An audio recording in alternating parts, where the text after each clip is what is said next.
Welcome back to another episode of Life with Lamb. Today I'm here with Chris Feng. Hello. How are we going? Yeah, pretty good today, man. Just a little fried from a good training session, but ready to talk. I know, we had a really good, really lengthy one. Yeah. It's bench and deads today, so. Yeah. Big sesh, a lot of breaks. A lot of breaks for this asthmatic. Yeah, sharp Matt, great coach, but I know. I hate your hypertrophy box, man. Yeah, we're part of the Crondle crew now, Yeah. recently appointed. Your host has actually just joined the Crondle crew, so yeah. Talk to me. How was your day? Pretty good, man. Had my booster yesterday, so I had a pretty bad night of sleep last night, but yeah, felt alright today. Recovered well. I recorded a video with TD earlier today, and then just chilled for the rest of the day, and now I'm here. Yeah, for sure. TD's training day, for those of you that don't know. It's where this big boy works, and we'll get into that. We'll get into that very soon. Yeah, mate, the booster. Holy shit. I had it, felt fine the day of, and then the day after, I had work from 7 till 3. From 7 till 12, I was going through it, man. I was going through hell. I feel like I had a mini lapse of COVID, I'm gonna lie. Yeah, that's exactly how it feels like. For me, it's like that, but it was at night, so trying to sleep. Oh, shit. Yeah, which Sleep's important, kids. yeah, sleep's important. Sleep's very important. Yeah. Gotta get your 8 hours. Yeah, I feel like I neglected sleep for a long time, so trying to get back into the swing of things. Anyway, talk to us a bit about yourself, Chris. We've tried to have a pod before, with the rest of the small gang, but yeah, tell us a bit about yourself. What do you do? Yeah, so I am in second year uni this year. Recently got into physiotherapy at Fed Uni, so I'm very happy about that. Congratulations. Thank you. So yeah, that's starting soon. Apart from that, also do a bit of powerlifting. I like my cars. So if you like your JDMs, talk to me. We'll have some good arguments about them. Hit him up. Yeah, mate, let's get right into it. So you talked about powerlifting. It's a sport that you would you say recently got into, or would you say you've sort of had a boiling passion for it? I've had interest in it for a while, but I only really got serious about it 3 months ago. So pretty much I was just doing my own thing, kind of having an idea what powerlifting was, following basic principles of powerlifting, but I wasn't really doing it properly. But about 3 months ago, I decided to go with Matt Crondle, who's a coach at Training Day, and our coach right now. Yeah, I know. And so since then, I've been doing it a bit more seriously, and just working with a coach. It is a 9-day difference what you can do to your lifts and your fitness. Just a coach, just get a coach, kids. For sure. Let's stay all the way back, I guess. Like, how did you start? What got you interested? And what even is powerlifting for those that are listening? Yeah, well, so into powerlifting, how I got into it was basically at Monash Gym. There was this one really strong guy. Physically, he looked smaller than me because he was shorter than me. But apart from that, he was infinitely stronger than I was. He was repping out 20 kilograms more than my squat, just like that. And I was like, wow, this guy is strong. Talked to him about it. He did this thing called powerlifting. Talked to another guy who did powerlifting who could deadlift 300, which at the time was like mind-blowing to me. He talked to me about like Melbourne. He talked about Melbourne Uni powerlifting and all that. And from there, I was like, damn, this powerlifting thing's pretty cool. And I did, and then searched it up on YouTube and all that kind of stuff. And just eventually started just following programs that I found online, and that's really how the interest started. And then basically it peaked when I joined my current gym, Training Day, because that gym has a lot of powerlifting equipment, a lot of powerlifters, and that's what. And once I really delved into the culture, I just loved it. Yeah, fell in love with it. Hey, it's a really good sport. Look, I don't know. Talk to us about your overall experience, because I know it's been injury plagued, but of course recent events, we'll get into that as well. But I guess from the start, how did you program? You said you found online programs and just sort of tested everything out. Yeah, correct. I did mention it before, but powerlifting, what it is it's a sport revolving around the squat, the bench press, and the deadlift. The goal is to pretty much to lift as heavy as you can, in those 3 disciplines, and you have pretty much three attempts each at each for 9 total. And the goal is, again, just to lift as heavy as you can on a specific day at a specific body weight. And it's very similar to fighting sports where it's weight class based, and there's also age brackets as well. But yeah, pretty much for the programming. Sorry, what was the question again? I guess like when you first started, did you just Google powerlifting programs online and just follow them? Actually, it was so that guy who that's a 300 kilograms. Oh, I forgot his name. It's been so long since I trained with him, but he told me to go on a website called Lift Vault, which has like Classic. Yeah. you know. So he told me to hop on there, search out a powerlifting program, and try it. So I did Eddie Cohen's deadlift program. I did on one bench program, and there was another squat one as well. And I just did those for 2-3 blocks. They're about 8 weeks each. A block is like a period of training. So I did those 2-3 times. And yeah, and that's when I started noticing my strength increasing a lot more than before I had a program. Yeah, for sure. And I guess as you've been powerlifting, is that what's kept you ticking? The fact that you can bring up your numbers and that's how you fell into it, I guess? Like, fell in love with the sport, just totaling more and more each time? Pretty much, yeah. Like, honestly, the reason why I do powerlifting is just because it's mentally, it's really good. Like, for me, like when I'm in the gym, I just, like, any worries I have just go away. Like, it sounds a little cliche, but, like, I don't, like, it is my little escape from reality sometimes. And it's just for me, it's just very calming. It de-stresses me, and it just keeps me sane pretty much. Yeah, for sure. I guess it's scientifically proven as well. Like, any sort of exercise, whether it be powerlifting or F45 and those sorts of things. Now, to the listeners, I just realized that you're probably listening to this and you're like, oh, fuck, it's going to be a gym podcast. Trust me, it isn't. It's going to get a bit deeper into, I guess, the psyche behind all your lifting and like your injury-plagued career as such. I don't know another word for it, but we'll talk more about that. And I guess stick around, please, because this is, I guess, just surface level. So yeah. Well, let's get back into it. Talk to us about your injuries, because you've had a past, and I feel like it's been a rough start, but finally things are ticking along a little bit better. Yeah, much better than they were 4 years ago when I started. Basically when I first lifted, I got advice. I improved. Like, I got smarter with lifting as I lifted, but I also got advice from the wrong sources. Or simply ego. That took over a lot in my younger days back in year 9, and I actually got a few injuries I got a few injuries from that, and the effects of those still somewhat carry over to this day. And for example, back then I used to bench press like every single day, max out, no warm up, straight into it. I didn't even use the bar, just straight up, loaded up as heavy as I could and just did it every 2 days, and just eventually the shoulders couldn't handle it. So that was the first. Mate, I did not realize that was the origin of the injury. I wouldn't be able to say this 2 years ago, but like, just honestly, the ego, that's the cause of many of my issues. It's with lifting. Yeah, for sure. It's such a I don't know. Obviously, it's not tangible, and like as a kid, you're just like, oh, that guy's lifting more than me. I want to lift more than them, and then you just whack on and just like grind out a rep, and it's just like you need to just dial it back a little bit, take it easy. It's all about the journey and how you get there, sort of thing. But yeah, continue with it, because you also had was it the hip injury? Oh, the hip injury as well. Yeah. So basically with the shoulder, I had I'm pretty sure, I'm 90% sure it was a rotator cuff thing, which are 4 muscles in the shoulder that involved in stabilization, basically.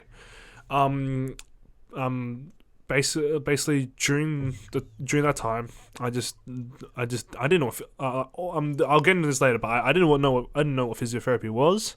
I just assumed lift heavier and it'll fix it, and it got to a point where I literally could not raise my shoulder above this height. it would just be so much pain, and it was bad. Yeah, that's crazy. At work, just like it got really bad when it affected life outside of fitness. Yeah. For those listening on Spotify or Apple Podcasts, Chris just put his hand out in front of him. That's how far he could lift it. It's crazy. Yeah. That would limit a lot of things. Like even just grabbing one of your t-shirts from like your wardrobe and everything. It's just talk to me about. Let's talk about this injury first. How did it impact your daily life and how you went about things every day? Damn, just basically, it's like the best way to describe it is like buying a brand new pair of white shoes. I love that. I mean, hear me out, right? It's like you do a thing, but in the back of your mind, there's always the thought of, what if I get this dirty?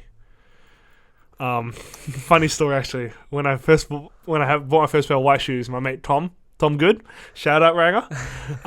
First thing he did, right? First thing he saw me, didn't even say hi, just stepped on my shoes. It was such a rude thing. Some random person in Chatty who was walking past was like, "Damn, that was not necessary." That's how much of an evil thing he did. But anyway, yeah, like it was.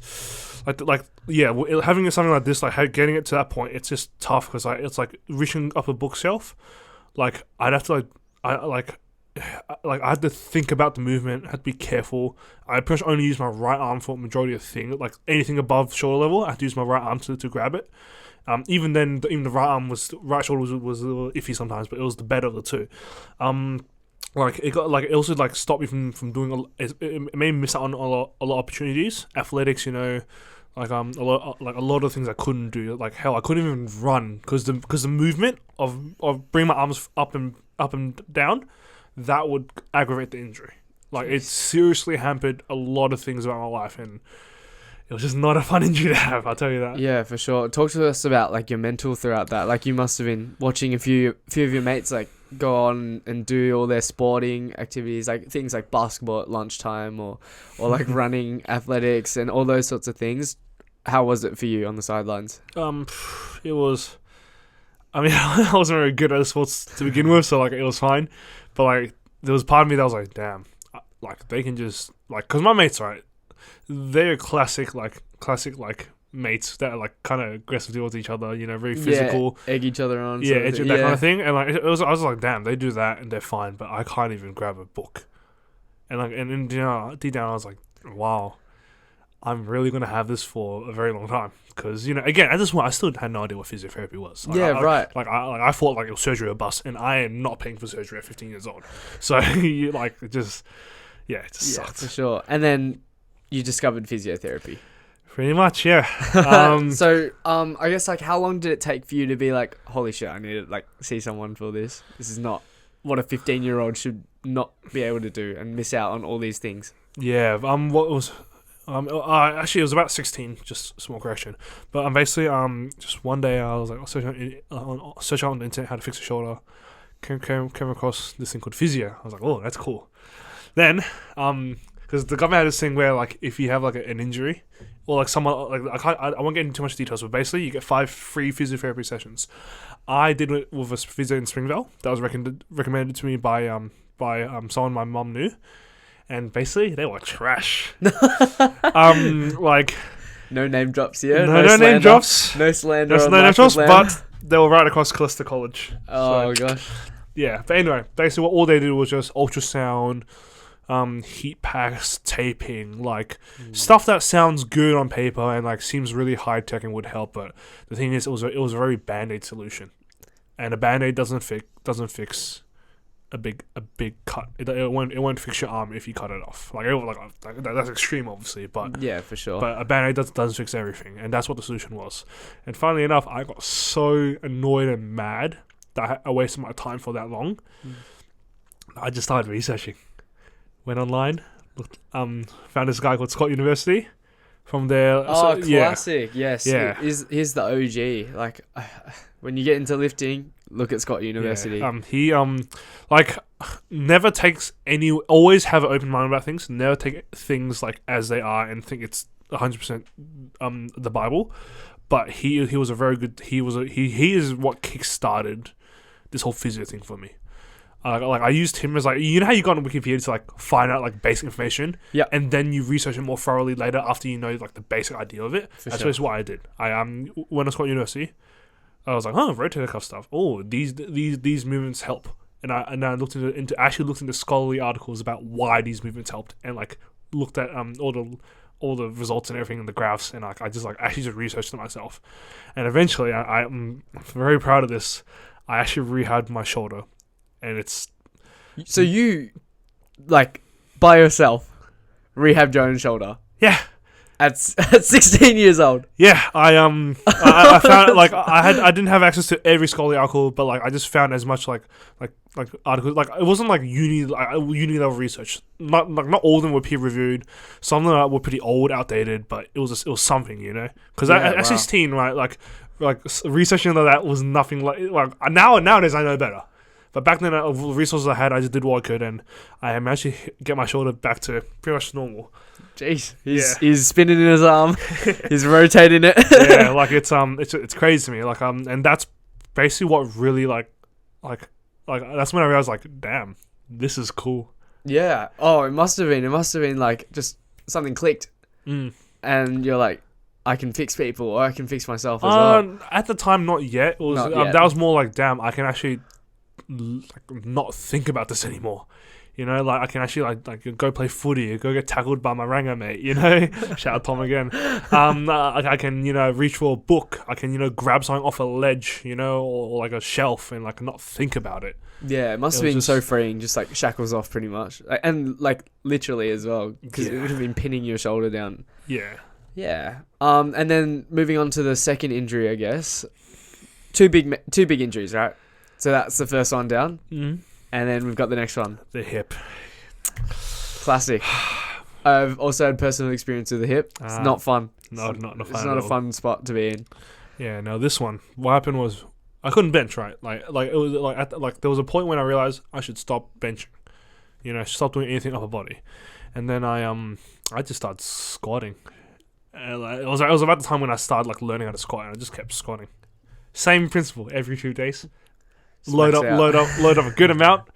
About 100 kilograms, 4 sets of 10. I'm pretty proud of that. At high barbell bands. Like a hell of knee travel. But I'm pretty proud of the strength back then, actually, not gonna lie. But I did that for so long, and then eventually, actually, it wasn't the hip first. It was the quad tendon, knee tendonitis, quadricep tendonitis.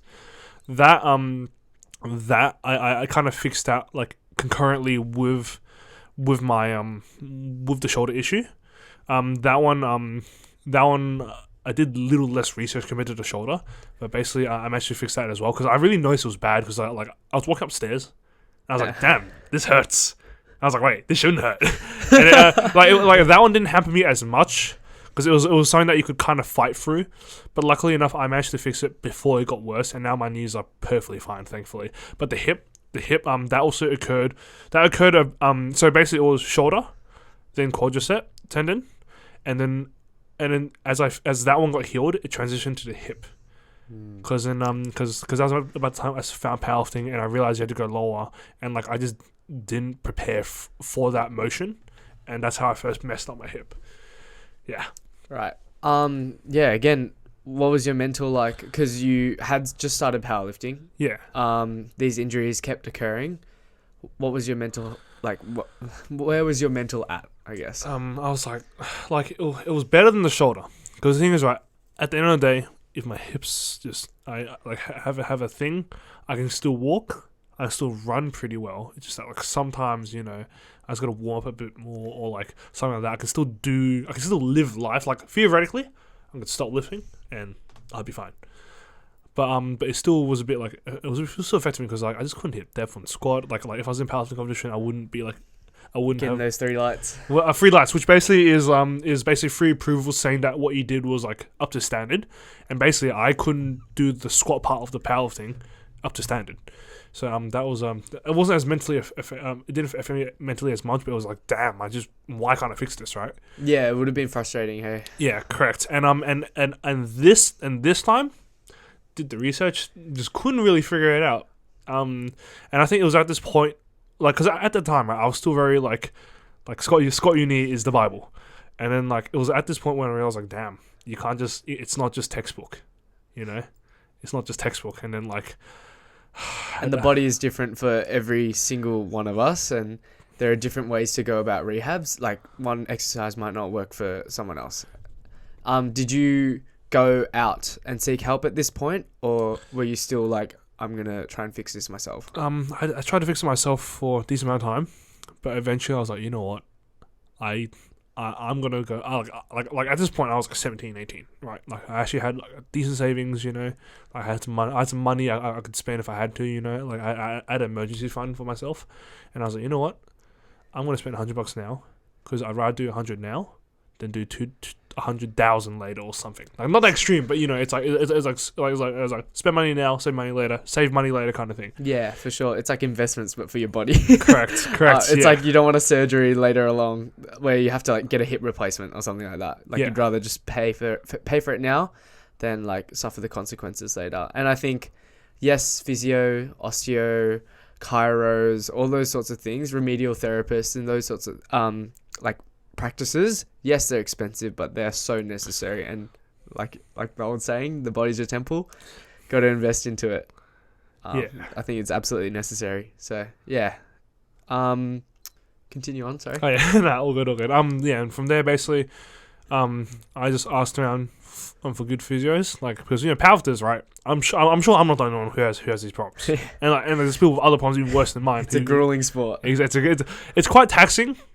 Because it's quite taxing on your body. Like you won't get like it's not as dangerous as people think, but it is quite taxing, especially when you first start, because you're still learning your body, you know. But basically, I found these guys at Melbourne Strength Culture called Evolve Sports Medicine. Guy called Dan Diagasi. Couldn't book a session with him, so I went with the other guy he worked with, James Jans. Now I honestly, I'd say he is responsible for he was a factor in my direction in life right now. Like he was like not everything, but knowing him and what he did for me, I'll talk about that in a little bit. What he did really changed like my aspirations. Like not changed, but it wasn't the only factor, but it was a big part of it. I saw him, my hip, you know, like I tried all these things, you know, and it just didn't work. Then he assessed me. I was like, oh, I'm paraphrasing here. Your squat's trash. No, he didn't say that, but I didn't do it properly, right? And he fixed it. He taught me how to do it properly. Some bracing, you know, like it was simple stuff. Like I was thinking to myself, like, oh, it's just bracing, whatever, right? But I listened, I followed, I did it, and 2 sessions, I was better. Like within 2 sessions, I was better than I ever was. Like to the point where I switched from high bar, very like knee dominated squatting, to just full sending on the hip with low bar, and I felt fine, cause my hip had an issue, and he fixed it to the point where it was even stronger than it used to be, and that was the point when I was like, wow. It took me all that time, you know, just to finally see a physio, you know, and like with $200, no, $250 to be exact, $250 and about 3 hours of my time with him. He completely solved the issue I had for 2 years. And that was the point where I was like, wow. He like, not to be dramatic, but he really changed my life. Because like, I kind of realized the value of physiotherapy and like how much it can help people and how much it's undervalued. And that was when I thought to myself, you know what, I want to be a physio. Yeah. I tried to get into it for like, you know, first year uni, because this happened during first year uni, like middle of the year, right? Like, I already tried to apply for it, but like it was kind of just applying for it because whatever, you know. But now I truly wanted to get into it. Yeah, and that's where your passion lies. I think from like your 2 contrasting experiences, your first one that you mentioned, the really terrible place that used the Band-Aid solutions and tried to just cover over, get their money, get back out, that sort of thing. You've had that experience and you're like, I want to improve upon that. But you've also had the really, really enlightening experience where you've been fixed. They fixed you up. You're all good to go, raring to go. And like you said, you feel stronger than you were like 2 years back. you've had that experience and now you feel inspired. And like those two experiences I feel have come together and have created your passion. How are you finding it? Have you started yet? Now, here's a good thing. So first year of uni, I was like, you know, physio. Like at the first semester of uni, I was still like, whatever, physio. Like I want my Jaffe year. Like Jaffe year, I still want to get into it, but you know, at the same time, 3-day benders sound pretty good.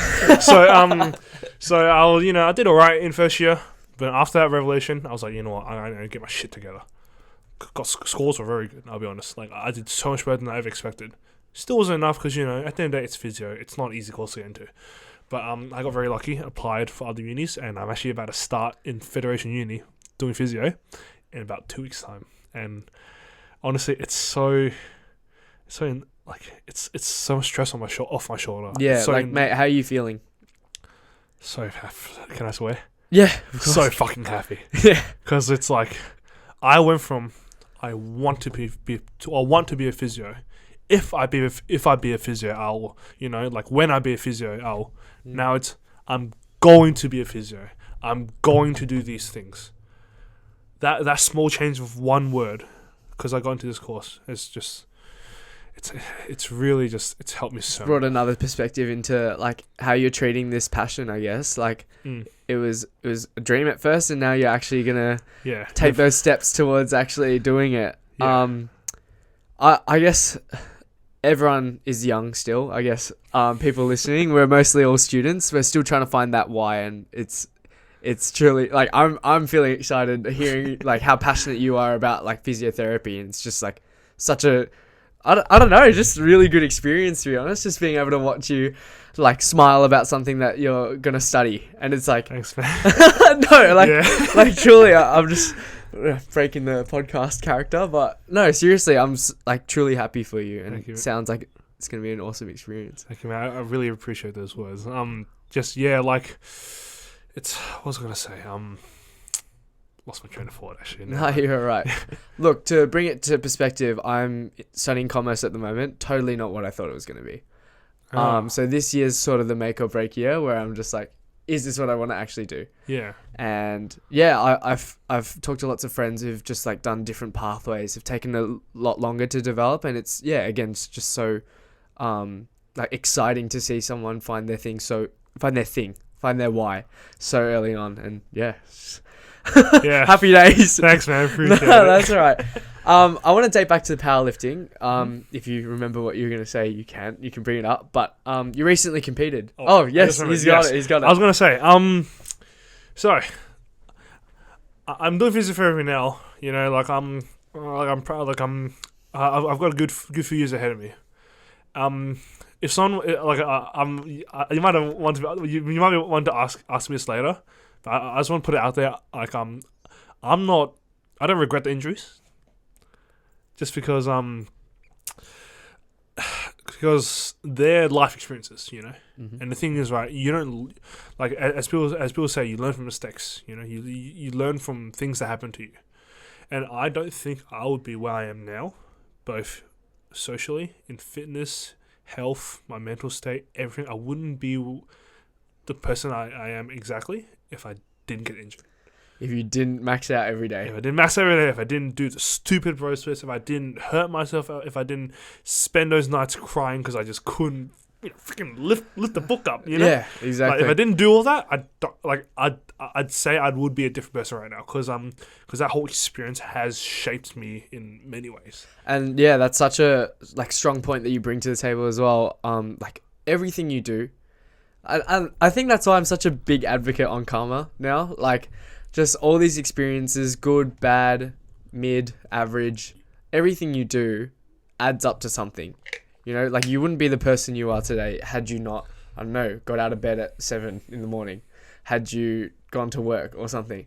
Like, and this is a like fucking deep rabbit hole that you can get into, but it's just like, what if you hadn't done that? What if you hadn't gone to this party and like met someone? Or what if you hadn't, you know, all those sorts of things. So I think it's such a good experience. Like it might not have to be an injury, or like visiting a physiotherapist. But yeah, just every minuscule, no matter how minuscule you think it is, it does change you and make you the person that you are today. Mm. Talk to me about your powerlifting comp. You competed, what was it, at the time of recording, last Saturday? Last Saturday, on the 12th of February, 2022, for those listening in previous time. Yeah, it was a very good comp at Apex, first powerlifting comp. Great competition. Just because I wanted to get in powerlifting and I wanted to do a comp, and I finally had an opportunity to do it, and I took the opportunity. It was a great comp, had a lot of fun. Shout out Josh and MD Lifts. You guys were the best handlers for me and Matt. Really appreciate you guys if you ever listen to this podcast. Just taught me a lot of things about myself as well.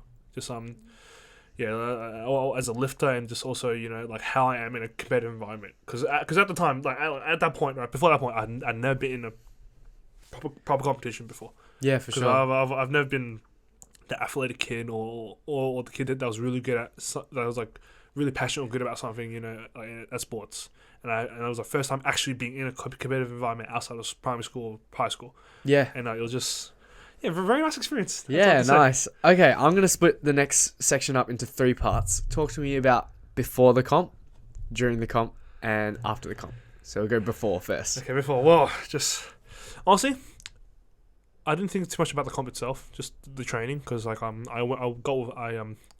managed my coach, just did his training by the book. Hated the hypertrophy sessions. I still hate them now. But I just did what I had to do, and I just didn't, before the comp, I didn't think about the comp too much. Yeah. Honestly, I didn't think about it at all. To me, it was just a comp, because because I knew I wasn't going to be the strongest there, so I was there to have fun. I just did my training, and I was there to lift for myself, just to see what I could do. I couldn't care less if I came last. Yeah. And that's the aim of the game, I guess. I think we all suffer from a tall poppy syndrome. It's like, if I'm going to compete, I better be the strongest one there. That's never going to happen. That's absolutely, there are some fucking crazy lifters. Holy shit. Strong people. And whether it be a lifting comp or a swimming comp or I don't know, even uni, you're not, there's always going to be people better than you. Yeah. You're not going to be the one in your first comp as well to be holding up that gold medal or whatever. It takes years and years of practice, but that's, again, another rabbit hole. Yeah.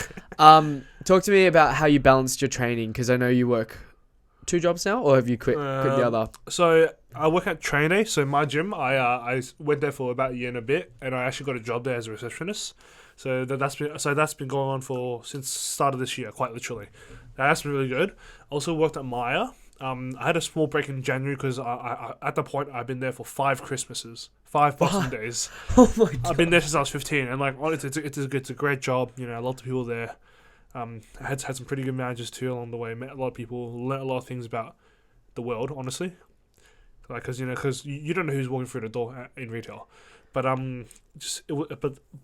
I said, you don't know who's walking through the doors at retail, and eventually, it was a bit much for me. Because I've been there 5 years, for lack of better words, I was sick of that shit. Yeah, fair enough. I still like the job. I love the job still. They taught me a lot. Met a lot of good people. But it's just I just couldn't stay there for. I just had to have a break. So I was planning on going back, but then physio came along. Which, by the way, the Fed Uni physio, it's in Churchill, which is 20 minutes from Traralgon. That's a 2-hour drive. So with that, I just. Sorry. We just touched those. Yeah. Mate, this is a little bit intimate, but regardless. But basically, R-rated. After hours. But anyway, yeah. Stop laughing, mate. Let me talk. I'm sorry. I ain't that funny, mate. Calm down. But basically, yeah. I'm probably just gonna put that job on a pause. I don't want to quit because I do love that job. And there's a part of me that will always want to be at Maya. I think retail's so exciting. Just on that note, just like you said before, I've never heard anyone put it that way. Anyone can walk through the door. It's just crazy the amount of people that you meet. Yeah, I love that. I love the interactions, but even the good and bad ones. But it's just I just couldn't handle 2 jobs at once. And training was more consistent. It was less stressful. Took up less time, less fatiguing, less exhausting, and it's and as of now, the plan is train day only. Maya will be for holidays or when I'm back in Melbourne for extended periods, just Yep. because like I love the job, but there's just so much on my plate right now, and like it's just one thing that I just can't do. Yeah, Like, it's for just sure. too much. It sounds like you're on top of sort of like balancing and understanding when to say no, because I've come across a fair few people, and myself included, that just say, "Yep, I'll do it. Yep, I'll do it." Did that apply to your training as well? Were you quite consistent with it, or did you feel that you deviated with your motivation? I was quite consistent, because again, like training for me is like, it's actually just fun, to be honest. Like sure, I'm all about looking good, being strong, you know, and just being like, damn, I can lift 200 kilograms. But at the end of the day, lifting is fun for me. So I've been very consistent with it. I still try to be, like, I'm a little less now, because I do, like, unfortunately, because I have so much on my plate, I am slacking in some things. Like I trained like the last 2 weeks, I have been slacking a little bit, just, you know, a lot on my plate. You know, no, like to me, it's still no excuse, because, you know, like I don't have, like, I shouldn't slack, because like I should be able to manage it.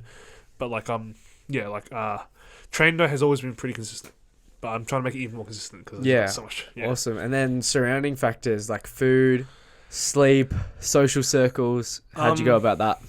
Social circles, I do have a pretty small circle, I'll be honest. Like I do find it hard to like form like close bonds with people, because like like emotional intelligence, I'm not up there. I'll be honest. I'll just be honest with that. And like a lot of people have met me. I noticed a pattern of like, I seem pretty cool initially, but then like it's like I tried talking online. It's just like, oh, like I'm pretty freaking. What the heck are you saying? I'm a bit weird, for lack of better words. And like so I have a hard time forming emotional connections with people. So I've got a pretty tight circle, like small circle, just from like people I've known since high school, like my mates, like my Ranger mate, and that group, like fucking love those guys.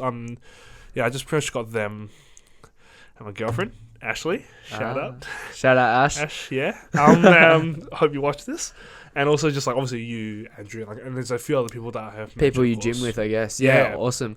And then food. God, food. Because what did you weigh prior, like to comp and everything? So prior to that, I was 82 kilograms. Yeah, and you are 6 foot 6 foot something. Rounded up 6'2". With squat shoes on. With squat shoes on, I'm basically 6'7". But no, it's unfair at that point. I'm 6'1" and a tiny bit. But food was tough. Like I'm of the mentality of, if you can't do it properly, at least do it in some capacity, right? So I wasn't dirty bulking, because I was trying to gain weight at this time, and bulking is basically when you try and gain weight. I wasn't trying to like, I was trying to gain weight, and like I wasn't eating, like, I wasn't dirty bulking, which is eating junk food, eating whatever. But I wasn't like full strict clean like chicken, broccoli, rice bulking either. I just kind of had a middle ground where I could eat what I want and still eat pretty healthy and gain weight as best I can. For sure. I'm still learning about it though, because like nutrition's tough for me. Just I have such a busy lifestyle, and like I just haven't had time to think about it at the moment. I think so too.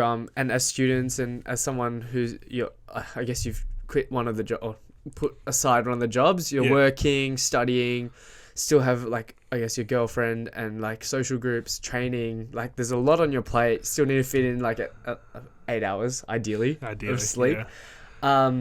There's just so much going on in your life. Recently, I've picked up meal prepping. It's something to look into, and I think it's honestly like, it's such a small thing, but it's like honestly life changing, because I'm so busy as well, and I'm sure you can relate. But if you eliminate any factors that might get in the way of, like, I don't know, you look at the Macca's app and you're like, oh shit, $2 hamburger, I'll go get that. You know, like the temptations there are just crazy. You meal prep, you have the food there ready for you, and it's just there to go. Yeah, I think. Did you meal prep throughout? Yes, I did. So lunch was always meal prepped. Dinner, like, usually home cooked. Yeah, home cooked. Or if it's weekends, I just make it myself. Usually home cooked, because I just haven't been cooking as much lately, because it's just, you know, a lot on my plate. Like, hell, right now I've got all those things you mentioned, and also trying to plan moving to Churchill, or Morwell, which is like I got no time right now. But no, I do try meal prep as best as I can. Does work, but again, it's kind of like somewhat half-assed. Like the meals aren't like best in terms of nutrition, but it's still meal prep, and I know what I'm eating, so it's something. But like, yeah, I plan on doing more meal prepping later on when life's a bit more consistent. Yeah, for sure. So that's all before. Talk to us about the actual day, Saturday. Oh God, that was pretty good. It was a very good comp because I had so much people coming in like supporting me, friends, Dean, Jaden, Tom, and Zach as well. Sorry, Zach, I didn't mean to be rude. And also have a girlfriend, her mum, my parents. Like everyone was coming there to support me, and like honestly, all of them, like I didn't show it at the time, but I really appreciated them being there because like it was just like wow, you guys really want to like, you guys truly like care about me and like want to see me do my passion and like or do something I'm into, and like watch me like do it. It's just like amazing to me that they take time out of their day to do it, and I just really appreciate that. And like especially when I first saw that story. I think the first story I saw on Instagram, it was after my first squat attempt. It was Ashley's mum. She put it on a story, and I was like, damn. Like I was just like I couldn't describe it. It was such a happy feeling. Like I got so much more calm, and like just after that, I was just like I really appreciate everyone's support. Like it just made me so much calmer than I would be if they weren't there. Yeah, for sure. Yeah. And like nerves leading up first comp. Wanting to hit some certain numbers, I'm assuming.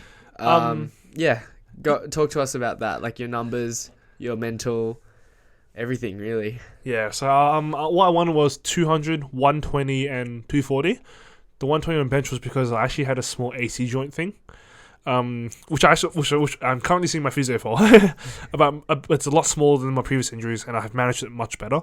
But basically because of that, I just wanted 120, 200, 120, and 240. So 200 squat, 120 bench, and was it 240? 240 deadlift, yeah. So I think out of the 9 lifts I did, because 3 attempts for the 3 lifts, the first squat was the hardest. It was the first thing I ever did as a lifter, and it was so nerve-wracking. But I did the squat, heard someone say, "Oh my god!" I saw that story. It's in the video. They're like, "Oh my god!" And I was like, "Oh damn!" That was okay. And then so saw like Ashley's mum's story, and then I was like, "Oh yeah, I feel so much better. Like much less nervous." 200 squat went really well. Got pretty hyped for it, so that seemed to work. On bench, I just did what numbers were on there. I didn't think about it, and honestly, I got very lucky. The judging was so nice to me. I shouldn't have got some of the weights, like some of the attempts I did. They shouldn't have been like allowed. Like I shouldn't have been allowed to like keep those numbers. On deadlift, that was where I learned a lot about myself as a lifter. First deadlift, super hyped, screaming, loud, obnoxious, for lack of better words, a dickhead. And it just completely messed up my deadlift. Just oh really? It moved obviously because it was 200 kilograms. It was like, for me, that's like deload. Which is deload's like when you do super easy weights because you have to like rest a bit. That was like easy. Just a casual 200, mate. Casual 200. Hey, look at you, bro. 220. Anyway, yeah, I did that, and I was like, oh wow, that moves like shit. And then and that's when I learned, like, you know what? Just be calm. Don't do all the theatrics, whatever that word is, and just lift. And then second attempt went much better. Third attempt, I let the ego take over, because the ego takes over eventually, right? And then did 240, got it to my knees, failed it. I'm glad I did it then. Even though I could have done a little less weight and hit the number and hit a good number, hit a massive PB. I'm glad I did 240 because I'd rather learn the lesson about ego now rather than later. Just personally. So yeah, fair enough. Yeah. How are you feeling now? Wrecked. The 3 days after, my butt hurt, my quads hurt, because I also cramped a lot. Like last attempt bench, my back cramped, and on attempts for my deadlift warm ups, my quads were cramping. So like that kind of carried over to the next few days. It was just cramp. I was just really like sore. Yeah. And then yeah, but apart from that, like I recovered pretty well. Just like I just noticed like my hamstring or my quad or my back just be a bit tight. Yeah. How'd you self-manage throughout the day? I'm curious as well, as like someone who's raring to compete and ready to learn from everyone else. So this thing Matt Crondall makes called shout out Matt again, best coach. It's protein mixed with Gatorade. So protein absorbs better when you have it with carbohydrates. That's just That's like a simple explanation of it, and it just helps you keep refilled. Gatorade or Powerade has a bunch of like salts in it, potassium, sodium.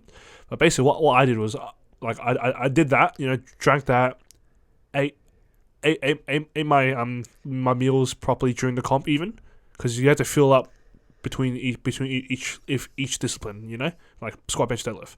The issue I had was I only drank. I overdid the electrolytes. Had too much sodium. Me and Andrew reckon. We reckon I had too much sodium, which is why I started cramping. So you should have honestly, coconut water. That's not a bad idea. It's full of potassium and very little sodium. So if you have that with electrolyte like Powerade, it'll balance out. I reckon. It'll balance out. So is there a tipping point with sodiums where you cramp? Okay, so this part it's a bit like.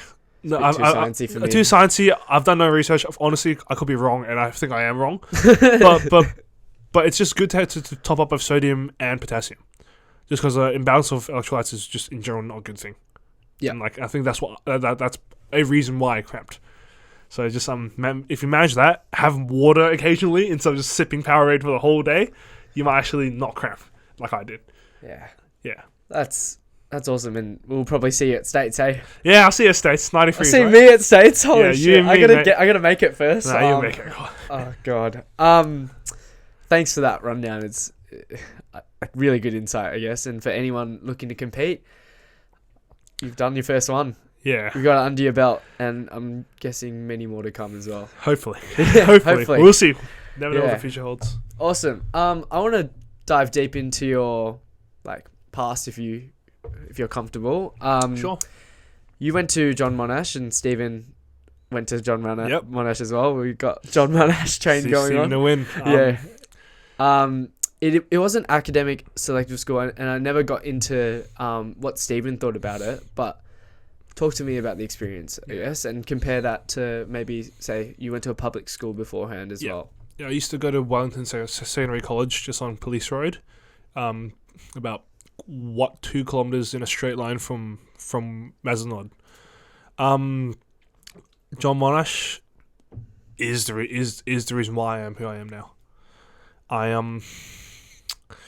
People know what I'm talking about, but me back in my younger days, I just wasn't really a good person, just didn't know how to act socially, just had had a boosted sense of ego and I thought I was tough shit, and I just and all that shit, and going to John Monash, and also because I was in public school, because I do think differently, I think differently to most people, so I just couldn't really connect with people. But when I went to John Monash, it was a lot more people that were more like-minded, I was more similar to them, and I could just connect with them better, and through them, I really learned a lot of the things I couldn't learn, with other peers, because you know how you can learn stuff in school, but also learn things when you're with other people. I never learned those things back in Wellington, but in John Monash was where it really, I actually got a chance to learn that properly. Yeah, for sure. Do you have any specific examples that pop into mind, or? Just how to act socially, just talking to people, not being so not being as nervous, and just learning how to just I guess stay in my lane. Yeah, for sure. And not and not cross the line, I guess. I think that's all about growing up, though. The comparison you're making between the two schools. Do you feel like if you stayed in Wellington through 10 to 12, you would have felt the same way? No. Nothing is Wellington. It was still a pretty good school. The people there are good. It's just me. I would not have developed into the person I am now if it weren't for John Monash. And to be honest, I don't want to ever know what I could have been if I just stayed at Wellington, because I wasn't it sounds dramatic, but I wasn't going down a good path in terms of development at Wellington. I wasn't gonna do illegal shit. But it's my growth as a person would not have been what it is if I didn't go to John Monash. Honestly, to be honest with you, I don't like thinking about, talking about, or looking at anything related to me before year 12. we were chatting about that when we were having Dinner. grandma's dinner. Shout out grandma. Oh, soy sauce chicken. Oh, amazing. Bussin'. Talk. Sorry to like bring it a bit Go ahead, lighthearted, but yeah, talk to us about that. We chatted at the dinner table. You didn't really go into much, but Yeah. I guess upon reflection, how are we feeling? What, as in like? Why? I guess why, if you don't mind me asking, go why do you feel the way you feel about you before you're 12? Just, I was a douchebag. Just, I didn't like the way I acted. I was very embarrassed of the things I've said, done in my younger years, and again, I wouldn't change a thing because I wouldn't be who I am now if it wasn't for those experiences. I just don't like looking at them. It's a period of my life that I just didn't enjoy. It was a bad period of my life. Like I was about Wellington, I had like honestly very little friends. You know, like honestly, it felt like people were friends with me like out of pity at some points, and like I just didn't. I like not hating on them or anything. You know, like shit, I would do that to myself too back then. Like nowadays, like I think like back then me, I was a dickhead, but like I just didn't really like that part period of my life. Just it wasn't like full of as many happy sunshine rainbow moments. You know? At the time, did you think that way about yourself? Intrinsically, yes, but I never really like because I wasn't really mature enough to really like say to myself that I was in this position, like that I was like, you know, I didn't have maturity to say that, but intrinsically I knew like, damn, you know, like if I wasn't here, they wouldn't notice, you know, and that's a really like tough thing to come to terms with. Gosh, what would you have done differently?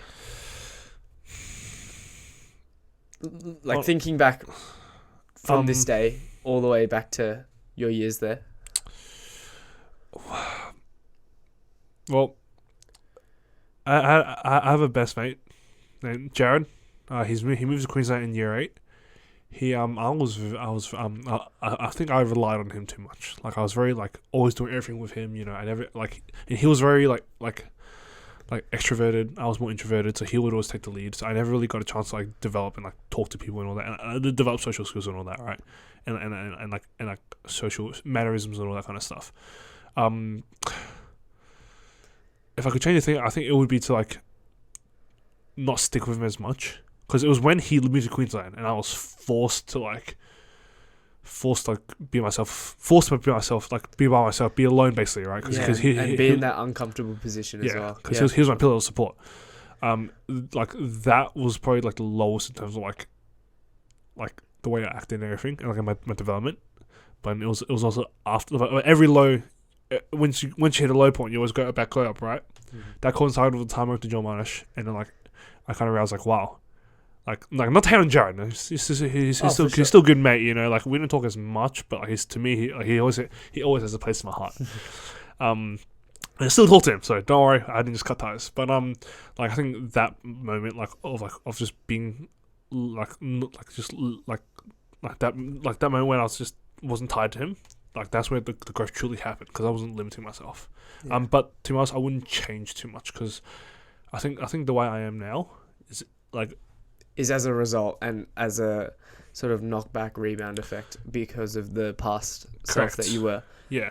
And again, I wouldn't change a thing about my past. Like even though I'm not talking about it, I still wouldn't change it because it's why I am the way I am now, you know. Yeah, well, thank you so much for I guess expressing how you felt. I think quite a few of us, myself included as well, like might not be proud of some things that they've done in the past, and it takes a lot of vulnerability to be able to just speak out on it. And I think the fact that you've reflected on your past self and been able to address the maybe grey areas that you're a bit iffy about, that just shows how good of a person you've become now, and I guess with great strides ahead of you as well.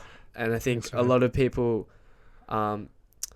Yeah. Well, actually, speaking for myself, lots of reflection, lots of character development. We're all still very young. Lot of shit happens.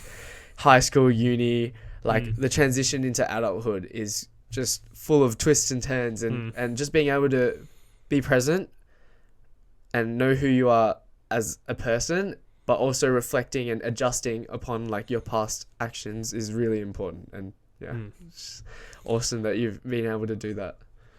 Yeah, thank you for that. I really appreciate those words, man. No, it's all good. I think it's all part of learning, and just being able to address those things is really, really important. I guess as a curious standpoint, would you consider John Monash an elitist school? In a sense that, like, oh, I go to John Monash, that kind of thing. Okay, yeah. Well, that or like, I guess like because you have an academic selective exam as well. Yeah. I wouldn't say so. Just because like no one like for example, right? No one in John Monash would have like I go to John Monash as like a personality trait. You know what I mean? Yeah. Like whereas like someone from Melbourne High or I haven't been to any of those schools, so I can't comment. I actually have no idea, but it's like. But there's no like perceived stereotype of like a John Monash kid. Okay, cool. Like the John Monash kids wouldn't embody the stereotype, I guess, if they had one. I don't know if any exist, but like they wouldn't, because like honestly, we're all just very good people, and like I truly think John people are all very good people. Like it's such a unique school because it's like you're with people who because the thing is, right, it's a school where you know everyone there wants to do well. Like you know they may not show it, they may not do it. At some point, and intrinsically, they still want to do well. And it's just very nice having like-minded people that want to like forward the education and everything, and like just that learning experience was really, really good. And or just like having that kind of experience was really good. But no, I don't think it's too elitist. Like I wouldn't consider it, at least. Yeah. Okay. And that point that you mentioned, like people who surrounding yourself with people who also want to do well. I think it's so important that people do that and find those people that bring you up. Obviously not like a yes man type situation, but the fact that you were in a cohort where people, like you said, don't demonstrate or show their willingness to, but they're there for a reason, you know? And the fact that all of you are together and did so well is just, I think it's really interesting, the fact that if you surround yourself with people who are like-minded but also want to bring each other up, like just the benefits of that, I guess, I don't know, I find it so interesting. Those sorts of things. Like it was really unique because like you know how when you do a group project and you think to yourself, fuck, I don't want Nick, for example, because Nick that motherfucker just doesn't do his shit, right? There's no one like that in John Monash. Like it's weird because like it's a complete 360, 180 to back at Wellington for me, because it was like at Wellington I was like, oh, I don't really have any I don't truly have like friends who I think would like, I don't have truly have friends basically, right? Whereas in John Monash, you could put me next to anyone, or you can put anyone next to each other, and they'll talk like they know each other for years. Like everyone's friends there. Like so it sounds corny, but it's true. It's just such a nice thing. Like I do miss that, because uni nowadays is like, oh, I do. There's just a variety of people. Yeah, and it's like I do a thing online. I go home. It's like, oh fuck, this guy's slacking so much. You know, like I message him, do your shit. You know, and like it's like all that. But like, just I do miss that about John Monash. Just the people there was. Yeah, amazing. Chef's kiss. Love you all, man. Love you all, John. Shout out John Monash kids. What's in store for you these next few years? Well, moving to Gippsland in 2 weeks. 4 years of uni ahead of me with physio. Many hours of placement, and just I'm excited for what's to come. Like physio's been a passion. Like hell, again, I did research papers for. Honestly, at some point doing the research for my injuries, that was for fun. And like just I'm excited for this chapter of my life. I've got big plans in the noggin for what I'll do after these 4 years. They haven't come to fruition yet, because I've got too much to think about right now. Yeah, but I definitely have some big plans ahead of me, and I will execute those plans and hopefully make a big impact on and leave a mark on this world. Yeah, for sure. Yeah. Well, we'll have to do a catch-up podcast when we get to that, but for the time being, time's flown by. Have you got any other words or topics that you'd like to put in? Not really. Just I guess one final message of like, again, very corny, but Mate, we love corny here, and nothing's corny, mate. okay, very corny, but don't dwell on things you've done in the past too much, because they are part of the reason why you are who you are, and don't ever regret things you do, because you wouldn't be where you are without those either. It's not really a good message because I came up with that in like 5 seconds, but like, No. I guess it works, right? Mate, I absolutely love that, and I think it's such a powerful message for people who are listening, mostly students. You are who you are because of what you've done. And on that note, we'll probably wrap it up there. Yeah, cool there. Thank you very much, Chris. We'll have your socials in the show notes below if you're listening on Spotify, even YouTube and Apple Podcasts. Oh, nice. Be sure to follow at Life with Lamb Podcast on Instagram, and until next time. Yeah, thank you so much, Jane. Thank you. I really appreciate you having me on this podcast again, and I'm looking forward to telling you all about whatever next time. I know. If there's a next time. Nah, there will definitely be a next time. Thank you so much. Bye bye. Yeah, take care, guys. Bye.